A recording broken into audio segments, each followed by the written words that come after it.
যারা আছে তাদের কাছে গিয়ে বলছে যে কিছুটা ব্যবস্থা করো এটার, আমাদের তো আমরা ধান চাষ করে খাই, আমাদের ফসলগুলো যদি লোনা জলে নষ্ট হয়ে যায় আমরা কোথায় গিয়ে দাঁড়াবো? আমরা তো কৃষক, আমরা তো অন্য পেশা কিছু জানি না, আমরা বাপ পিতামহর পেশাই হচ্ছে আমাদের কৃষি, আমরা কোথায় যাব? নদীর কারণে এরকম হচ্ছে। এবং যেহেতু কোনো কর্ণপাত হতো না বা হয়নি, এটা আজকে আমরা ইকো ক্রিটিসিজম টিসম এসব নিয়ে নানান কত গালভরা কথা বলি, সেমিনারে আলোচনা করি, কিন্তু এই জায়গাটাতে কেউ কথাই বলেননি।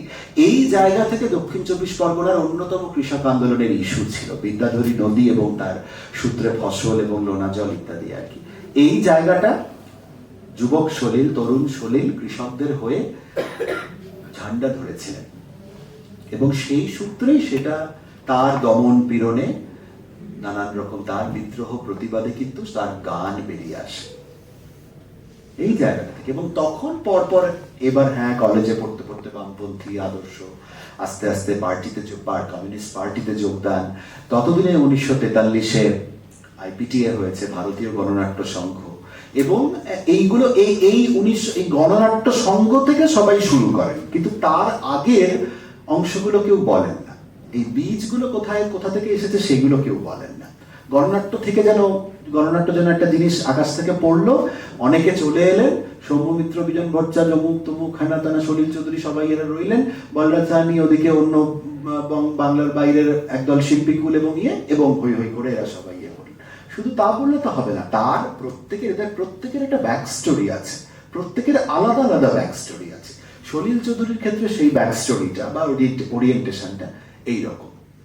গণনাট্য সংঘ তার আগে থেকেই তিনি কিন্তু এই গণচেতনায় উদ্বুদ্ধ।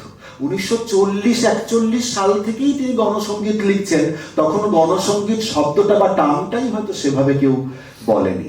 গণনাট্য সংঘ আসার পর, আইপিটি আসার পর, সিনারিওতে আসার পর থেকে গণসঙ্গীত শব্দটা একটু হলো ওরকম কোলকে পেল বলতে গেলে। সলিল চৌধুরী তার অনেক আগে থেকেই লিখছেন। এরপরে তিনি কলেজে পড়তে পারেন, তার লেখাপত্র পড়লে আপনারা পাবেন এরকম যে কৃষকদের সভা হবে উত্তরবঙ্গে, এবং সেইখানে রংপুরে জেলা সম্মেলন হবে, এবং সেইখানের জন্য তাকে বলা হচ্ছে, তার যে অগ্রজ দাদারা, কমিউনিস্ট দাদারা, তারা বলছে যে তুমি গান গাও ভালো, তুমি কিন্তু গান লিখে রেডি করো, ওখানে গাইতে হবে। তিনি তার আগে কোনো গান লেখেননি সেভাবে, তিনি বলছেন যে গান লিখবো এক রাতের মধ্যে, এরকম গাইতেও হবে, সেটা সুর টুর দিয়ে ইত্যাদি অমুক তমুক এইরকম। তো তারপরে সেটা তিনি লিখলেন, রংপুর জেলা সম্মেলনে গাওয়া হলো সেখানে, এবং এক সম্মেলনে 10-12 বার সেই গানের এত সাড়া পড়লো যে 10-12 বার এক গান গাইতে হচ্ছে। এই সলিল চৌধুরী পরে আপনারা জানেন, এখানে যারা প্রবীণরা আছেন তারা জানেন, মনুমেন্টে যখন সভা হতো এই আইপিটি এর বা বামপন্থীদের সেই সময়ে, তখন পুলিশ এসে আগে মনুমেন্টের গায়ে পাশে বোর্ডে চিঠিয়ে দিয়ে যেত একটা তালিকা, এই গানগুলো করা যাবে না, গাওয়া যাবে না। তার মধ্যে অধিকাংশই থাকতো সলিল চৌধুরীর লেখা এবং সুর করা গান। এই জিনিস কলকাতায় হয়েছে সামনে বসে। তো এটাও তার ইতিহাস, কিন্তু সে তো তার পরের, তার অনেক আগে থেকেই এই গণের চেতনা সেই আসাম হয়ে, দক্ষিণ চব্বিশ পরগনা, দক্ষিণ বারাসাত, কোদালিয়া, সুভাষগ্রাম হয়ে, কলকাতা শহর হয়ে, বঙ্গবাসী হয়ে দাঁড়িয়ে। আর সঙ্গীতটার হাতে খড়ি যদি হয় বাবার ওই কলের গান শুনে ইংরেজি বাজনা, কিন্তু এত যন্ত্রপাতি অমুক তমুক তিনি কোথা থেকে শিখলেন বাজানো? ওই চা বাগানেই তিনি ওই সাঁওতাল এবং মদেশিয়া কুলিকামিনদের কাছ থেকে ওদের সঙ্গে বসে বসে বাঁশি বাজানো শিখেছিলেন, বাঁশি বাজাতে পারতেন তখনই। আর যখন মামা বাড়ি ওই কোদালিয়ার বাড়িতে এলেন, মা বাবা কিন্তু আসামি, এরা আছেন দুই ভাই, বড়দা আর উনি মামা বাড়িতে থেকে পড়াশোনা করছেন। তখন ওই মামা বাড়িতে তার দাদা, তার জেঠতুতো দাদা ননী চৌধুরী, নিখিল চৌধুরী ভালো নাম, খুব অল্প বয়সে মারা যান, 32 বছর বয়সে। ইনি ছিলেন একজন মিউজিক প্রডিজি, এবং তাদের বাড়ির নিচতলাতে, যদি দোতলা দালান, নিচতলাতে হঠাৎ করে ওই বালক সলিল, তখন বালক, তিনি ওই পরিণামীতে ভর্তি হবেন স্কুলে, তখন বালক সলিল আবিষ্কার করে যে একদিন একটা বন্ধ ঘরের ভেতর থেকে নানান রকম যন্ত্র বাজনার বাজার আওয়াজ ভেসে আসছে এবং সে কি অপূর্ব সুর, বেহালা বাজছে, ক্ল্যারিনেট বাজছে, এমনকি পিয়ানোর সুরও ভেসে আসছে। এবার তিনি সেই জানলার বাইরে থেকে উকি দিয়ে চোখ পাতেন এবং কান দিয়ে শোনেন এবং বাইরে থেকেই তিনি ওই সুরগুলো শুনে নেন। তার সুরের তো আগে একটা ওরিয়েন্টেশন তৈরি হয়ে গেছে চা বাগান থেকে, এবং তিনি ওগুলো ওই গতগুলো, ওরা যে গতগুলোই বাজায়, বেহালাতেই বাজাক কি পিয়ানোতেই বাজাক বা ক্ল্যারিনেটে বাজাক, সেটা উনি তুলে নিতে পারেন, আত্মস্থ করতে পারেন। এবং কি করতেন, যেহেতু কোনো গান নয়, বেশি গান হতো না, বাজনাই হতো বেশি। আচ্ছা, কেন এই বাজনাটা হতো? কারণ এরা ছিল একটা অর্কেস্ট্রা, এদের নাম ছিল মিলন পরিষদ। এবং কি হতো তখন জানবেন, বিশেষ করে প্রবীণ বয়স্করা এখানে জানেনি, যে তখনকার দিনে যে সিনেমা হলগুলো এরকম অর্কেস্ট্রা পার্টি বা তাসা পার্টি, ব্যান্ড পার্টি এদেরকে ভাড়া করত। এরা সিনেমা চলার আগে, মাঝে, পরে, আগে এবং মাঝে মূলত কনসার্টের মতো, যেমন আমরা যাত্রাতে লাইভ মিউজিক শুনি, সেই রকম বাজাতো এরা মনোরঞ্জনের জন্য। তাদেরকে বায়না করতো এরকম গানের পার্টিকে, বাজনদার পার্টিকে।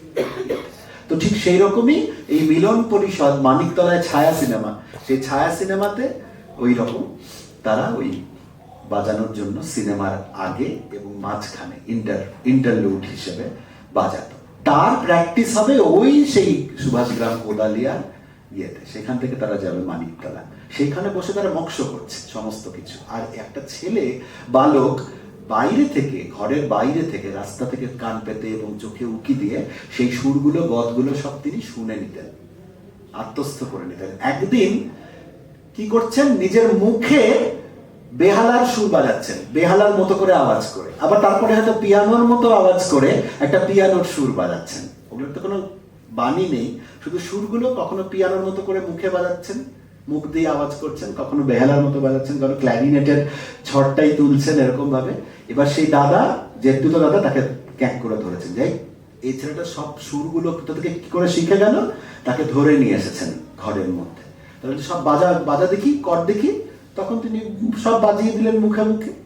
তো বাহ, এটা একটা বিরাট প্রতিভা, তুই তাহলে চল আমাদের ওই মানিকতলার ছায়া সিনেমাতে হবে, তুই থাকবি আমাদের সঙ্গে। তাকে ধরে পিয়ানোতে বসিয়ে দেওয়া হয়েছে।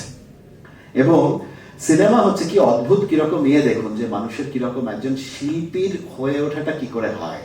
তখনকার দিনে ধরুন বিদেশি ছবি এসছে, তো হলিউডের ধরুন নির্বাক ছবি এরকম, এবারে সাসপেন্সের ছবি আছে, থ্রিলার ছবি আছে ইয়েতে। এবার থ্রিলারের ছবিতে কি করতো, পর্দার ওই পারে পিছনে যন্ত্রীরা বসে থাকতো এবং তারা এরকম ভাবে ছবি দেখে লাইভ কিন্তু মিউজিক গুলো সেই মুহূর্তে বাজাতো, মুড বুঝে।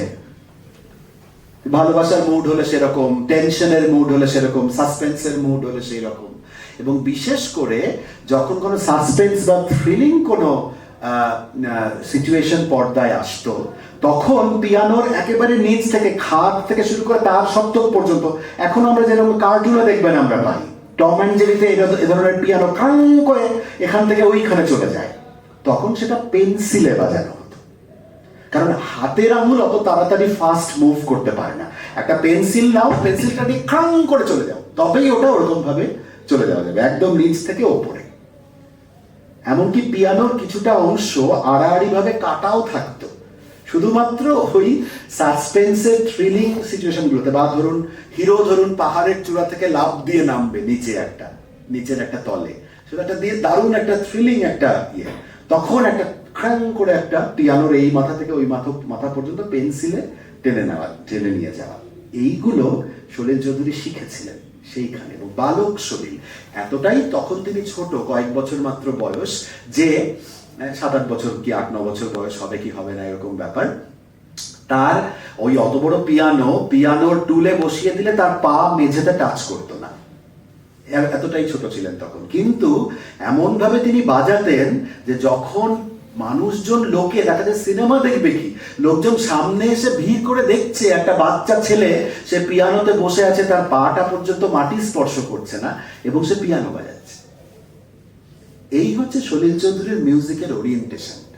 এর সঙ্গে মিশে ছিল ওই বাবার ওই চা বাগানের ওই প্রতিবেশ, ওই দক্ষিণ বারাসাতের ওই মেথডদের ওই স্ট্রাইক ধর্মঘট, ওই কোদালিয়ার সুভাষ গ্রামের ওই ব্যাপার স্যাপার, এবং বঙ্গবাসী কলেজে থাকাকালীন তার আস্তে আস্তে কৈশোর থেকে